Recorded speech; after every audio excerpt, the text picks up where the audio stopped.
BBC বাংলার সান্ধ্য অধিবেশন প্রবাহতে আপনাদের স্বাগত।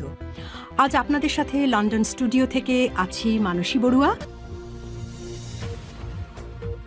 বাংলাদেশের সর্বশেষ গুরুত্বপূর্ণ আপডেট সংবাদ আপনাকে স্বাগত। শুরুতেই সংবাদ শিরোনাম, পরে বিস্তারিত।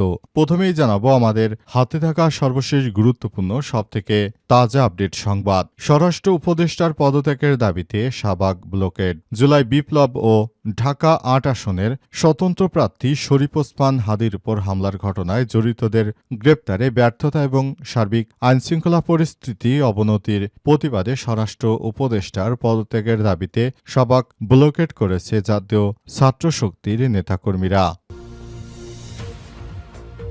এরপর জানাবো আমরা তথ্য পেয়েছি অপরাধী এখনও দেশেই আছে বললেন ঝুমা। আমরা বিভিন্ন মাধ্যমে তথ্য পেয়েছি হাদিভাইকে যে হত্যা চেষ্টা করতে চেয়েছিল সেই হত্যা চেষ্টাকারী এখনও দেশে আছে বলে মন্তব্য করেছেন ডাকসুর মুক্তিযুদ্ধ ও গণতান্ত্রিক আন্দোলন সম্পাদক ও ইনকিলাব মঞ্চের ফাতিমা তাসনিম ঝুমা। আজ তার ব্যক্তিগত সামাজিক যোগাযোগ মাধ্যম ফেসবুক অ্যাকাউন্টে তিনি এমন কথা জানিয়েছেন। এবারে জানাবো হাসিনা কামালের মৃত্যুদণ্ড চেয়ে প্রসিকিউশনের আপিল। জুলাই হত্যাকাণ্ডের ঘটনায় মানবতাবিরোধী অপরাধের মামলায় একটি অভিযোগে পতিত প্রধানমন্ত্রী শেখ হাসিনা এবং সাবেক স্বরাষ্ট্রমন্ত্রী আসাদুজ্জামান খান কামালকে আমৃত্যু কারাদণ্ড দিয়েছিল আদালত। ওই রায়ের বিরুদ্ধে সাজা বাড়িয়ে তার মৃত্যুদণ্ড চেয়ে আপিল করেছে প্রসিকিউশন। এবারে জানাবো পুলিশের আইজিপি বাহারুল আলমকে বরখাস্ত এবং গ্রেপ্তারের নির্দেশনা চেয়ে করা রিট খারিজ। পুলিশের মহাপরিদর্শক আইজিপি বাহারুল আলমকে বরখাস্ত এবং গ্রেপ্তার চেয়ে করা রিট খারিজ করে দিয়েছে আদালত। আজ রিটকারী আদালতে উপস্থিত না থাকায় হাইকোর্ট তা খারিজ করে দিয়েছে। এর আগে 10 ডিসেম্বর সুপ্রিম কোর্টের আইনজীবী জুলফিকর আলী জুনু হাইকোর্টের সংশ্লিষ্ট শাখায় এই রিটটি দায়ের করেন। স্বরাষ্ট্র সচিব ছাড়াও জনপ্রশাসন সচিব আইজিপি বাহারুল আলমকে এতে বিবাদী করা হয়েছিল। এবং সর্বশেষ জানাবো সৈয়দপুরের এক কলেজের অর্ধশত শিক্ষার্থী মেডিকেলে চান্স পেয়েছে।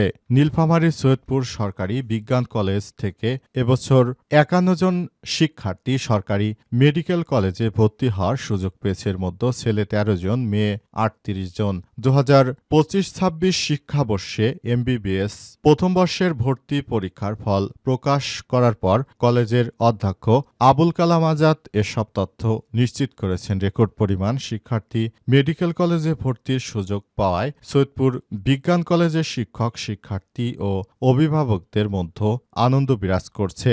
চলতি বছর সৈয়দপুর সরকারি বিজ্ঞান কলেজ থেকে উচ্চ মাধ্যমিক পরীক্ষায় শুধু বিজ্ঞান বিভাগে 297 জন শিক্ষার্থী অংশগ্রহণ করে শতভাগ পাশ করেছে। জিপিএ 5 পেয়ে উত্তীর্ণ হয়েছে 270 জন। এর মধ্যে 51 জন সরকারি মেডিকেল কলেজে ভর্তির সুযোগ পেয়েছে। শিক্ষা প্রতিষ্ঠান থেকে 2025 সালে 53, 24 সালে 59, 23 সালে 42, 22 সালে 39, 21 সালে 40, 2019 সালে 36 ও 2018 সালে 38 জন শিক্ষার্থী সরকারি মেডিকেল কলেজ হাসপাতালে ভর্তির সুযোগ পেয়েছে। প্রিয় দর্শক, এতক্ষণ শুনছিলেন সংবাদ শিরোনাম, এবারে বিস্তারিত।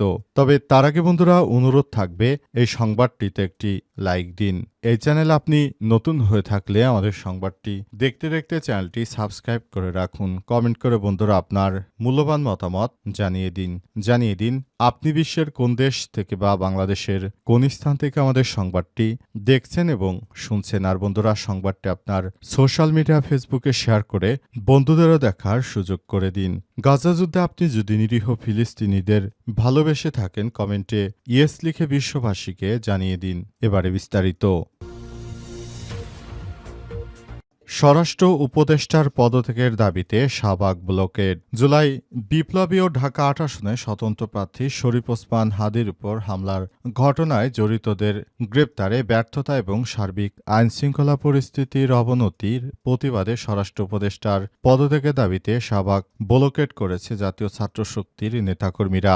সোমবার দুপুর থেকে তারা শাহবাগ ব্লকেড করে রেখেছে, ফলে ওই এলাকায় যান চলাচল বন্ধ হয়ে গেছে। এদিকে 24 ২৫শে জুলাই আন্দোলনের অন্যতম সারথি ও ঢাকা ৮ আসনের সম্ভাব্য স্বতন্ত্র সংসদ সদস্য পদপ্রার্থী শরীফ ওসমান হাদীকে হত্যাচেষ্টার ঘটনায় শুটারকে গ্রেপ্তারে ব্যর্থতা সরকার ও স্বরাষ্ট্র উপদেষ্টার চরম ব্যর্থতা উল্লেখ করে স্বরাষ্ট্র উপদেষ্টার পদত্যাগ দাবি করেছে বাংলাদেশ ছাত্র অধিকার পরিষদের নেতাকর্মীরা। তারা বলছে, অবশ্যই স্বরাষ্ট্র উপদেষ্টা লেফটেন্যান্ট জেনারেল জাহাঙ্গীর আলম চৌধুরীকে পদত্যাগ করতে হবে। এসব বিষয়গুলো আর এড়িয়ে যাওয়ার কোনো সুযোগ নেই বলে তারা মন্তব্য করেছেন। অন্তর্বর্তীকালীন সরকারের প্রধান উপদেষ্টা প্রফেসর ড. মোহাম্মদ ইউনূসের সরকারকে বলা হয়েছে যেন এই ধরনের কোনো কর্মসূচি বাংলাদেশের এই ধরনের কোনো কর্মকাণ্ড বাংলাদেশে কেউ করতে না পারে। এজন্য সরকারকে আরও বেশি দায়িত্বশীলভাবে ভূমিকা পালন করতে হবে। দেশটা আমাদের, সুতরাং বাংলাদেশের প্রতিটি মানুষকে এ ব্যাপারে আরও বেশি সচেতন হতে হবে যাতে করে দেশের অভ্যন্তরে কেউ কোনো ধরনের বিশৃঙ্খল পরিস্থিতি তৈরি করতে না পারে। সে ব্যাপারটি আমাদেরকে সেভাবেই দেখতে হবে। আমরা তথ্য পেয়েছি অপরাধী এখনও এই দেশে আছে বললেন জুমা। আমরা বিভিন্ন মাধ্যমে তথ্য পেয়েছি অপরাধী এখনও দেশে আছে বলে মন্তব্য করেছেন ডাকসুর মুক্তিযুদ্ধ গণতান্ত্রিক আন্দোলনের সম্পাদক ও ইনকিলাব মঞ্চের ফাতিমা তাসনিম জুমা। আজ তার ব্যক্তিগত সামাজিক যোগাযোগ মাধ্যম ফেসবুকে একটি স্ট্যাটাসে তিনি এসব কথা বলেছেন। এ সময় তিনি বলেছেন, অনেকেই বলাবলি করছেন বিভিন্ন জায়গায় যে হাদীর হত্যা চেষ্টাকারী ওই কুখ্যাত সন্ত্রাসী তিনি ভারতে পালিয়ে গেছেন, কিন্তু আমরা বিশ্বস্ত সূত্র থেকে জানতে পেরেছি তিনি বাংলাদেশে রয়েছে। ব্যাপারে আইনশৃঙ্খলা রক্ষাকারী বাহিনীকে আরও বেশি কঠোর হতে হবে এবং তাকে গ্রেপ্তারের জন্য সর্বোত্তক চেষ্টা চালাতে হবে। তারা যদি তাকে গ্রেপ্তার করতে না পারে তাহলে এটি রাষ্ট্রের বড় ব্যর্থতা। রাষ্ট্রে প্রকাশ্যে তাকে শাস্তির আওতায় নিয়ে আসতে হবে। বাংলাদেশের অভ্যন্তরে এই ধরনের হত্যা চেষ্টার ঘটনা এর আগে খুব কমই ঘটেছে, সুতরাং এই বিষয়টি আরও বেশি গুরুত্ব দিতে হবে। অন্তর্বর্তীকালীন সরকারের প্রধান উপদেষ্টা প্রফেসর ড.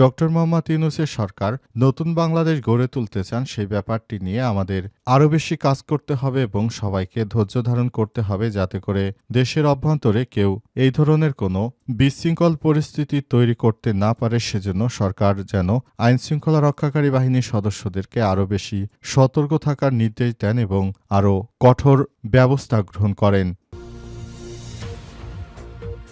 হাসিনা কামালের মৃত্যুদণ্ড চেয়ে প্রসিকিউশনের আপিল।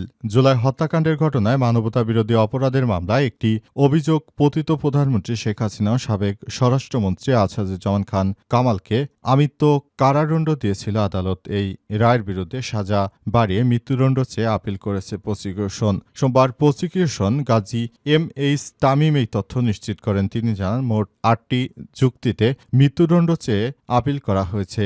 এর আগে গত ১৭ই নভেম্বর একটি অভিযোগ ক্ষমতাচ্যুত প্রধানমন্ত্রী শেখ হাসিনা এবং সাবেক স্বরাষ্ট্রমন্ত্রী আসাদুজ্জামান কামালের মৃত্যুদণ্ড দেয় আন্তর্জাতিক অপরাধ ট্রাইব্যুনাল। এরপর থেকেই এই মামলার বিষয় নতুন করে আপিল করার ব্যাপারটি সামনে আসে এবং এই ব্যাপারটি সামনে আসার পর থেকেই তারা আপিল করবে বলে জানায় এবং অবশেষে বিষয়টি নিয়ে আপিল করা হয়েছে বলে প্রসিকিউশনের পক্ষ থেকে নিশ্চিত করা হয়েছে। প্রসিকিউশন জানিয়েছে, এই আপিল করার মাধ্যমে আমরা স্বৈরাচারী শেখ হাসিনার ফ্যাসিস্টের সর্বোচ্চ সাজা চাই। তাকে যে আমৃত্য কারাদণ্ড দেওয়া হয়েছে এটি বাতিল করে আদালতকে তাকে মৃত্যুদণ্ড দেওয়ার জন্য আহ্বান জানিয়েছে প্রসিকিউশন এবং প্রসিকিউশনের এসব তথ্য যাচাই বাছাই করে নতুন করে আদালতের পক্ষ থেকে আবারও রায় দেওয়া হবে।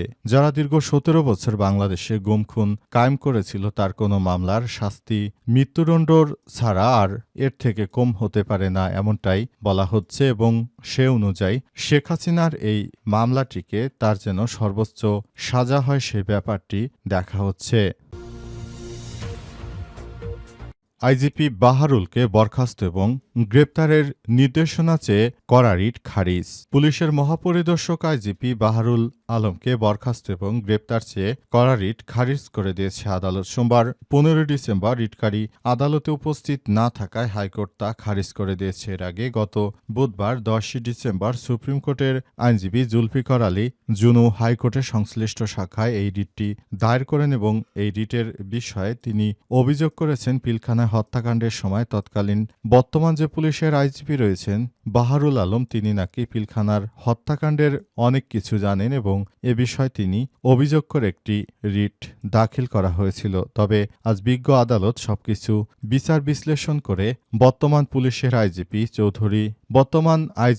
বাহারুল আলমের কোনরূপ সংশ্লিষ্টতা না থাকায় উক্ত রিটটি খারিজ করে দিয়েছে এবং এখন তিনি তার পদে আগের মতোই বহাল থাকতে পারবে। তবে এর আগে লিগ্যাল নোটিশে ২৪ ঘন্টার মধ্যে পুলিশের আইজিপি বাহারুল আলমকে সরিয়ে দেওয়ার জন্য প্রফেসর ডক্টর মোহাম্মদ ইউনূসের সরকারকে নির্দেশনা দেওয়া হয়েছিল। তবে সেখান থেকে আবার আদালতের মাধ্যমে রিটটি খারিজ করে দেওয়া হয়েছে। বর্তমান পুলিশের আইজিপি এই সংশ্লিষ্ট ঘটনার সঙ্গে জড়িত নয়, এজন্য তিনি এখন মুক্ত হয়েছেন এবং এ ব্যাপারে তার বিরুদ্ধে কোনো অভিযোগ নেই।